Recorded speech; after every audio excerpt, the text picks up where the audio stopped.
Pre-Calculus Unit 2, Lesson 7, Solving Rational Equations in One Variable.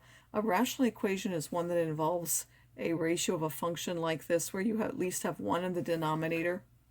It can be either set equal to 0, or you could have a fraction set equal to a fraction. So it doesn't have to be set equal to 0. If it's like this would have solutions only with the things which make the numerator to 0. To solve a general rational equation, which again has at least a fractional expression or at least one side with a variable in the denominator, you can often multiply both sides by the least common denominator of all the rational expressions involved and then solve the resulting expression. Sometimes you can combine them into one fraction and then solve it that way.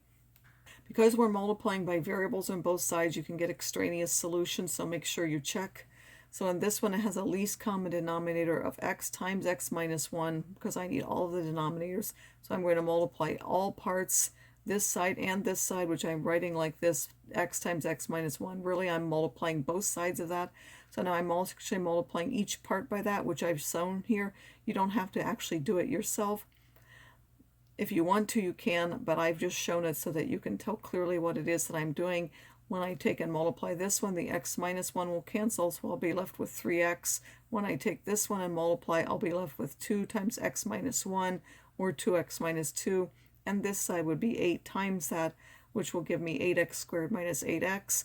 Because this has a quadratic in it, we want to take everything to one side and have it set equal to 0. Then we can use the quadratic formula. So both of these are solutions. I gave decimal approximations in order to check them. And both of those, of course, if you round the decimals, you won't get exactly 8, but it will be really close to 8. And I checked that those were both solutions.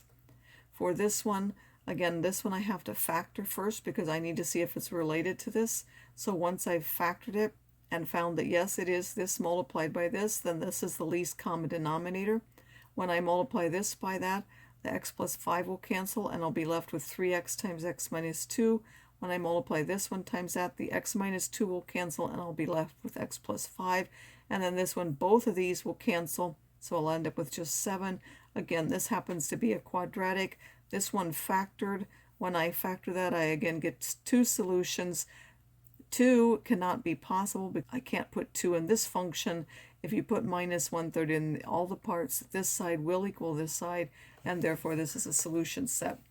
Different applications that involve rational functions are mixture problems again, only this time you could rewrite them as a rational function by having milliliters of the pure substance over the total milliliters is the concentration, and because this is a ratio and this bottom will be a variable expression, that makes that a rational expression. You can still solve them in the way we did before, or you can choose to set them up this way. So an example would be how much pure water must be added to 60 milliliters of 45% acid solution to produce a mixture that's 35% acid. So in this one, there's really only one variable. It's the amount of pure water to be added. Again, it has 0% acid. So the milliliters of acid, there's none in the water, and then there's 45% of the solution, which is 60, which is now 27 milliliters. And the total milliliters is x plus 60, so the concentration is 27 out of that x 0.6, and we said that we want it to be 35%, and then you would solve that. This one shows it as a rational function, or you could do it as we did before.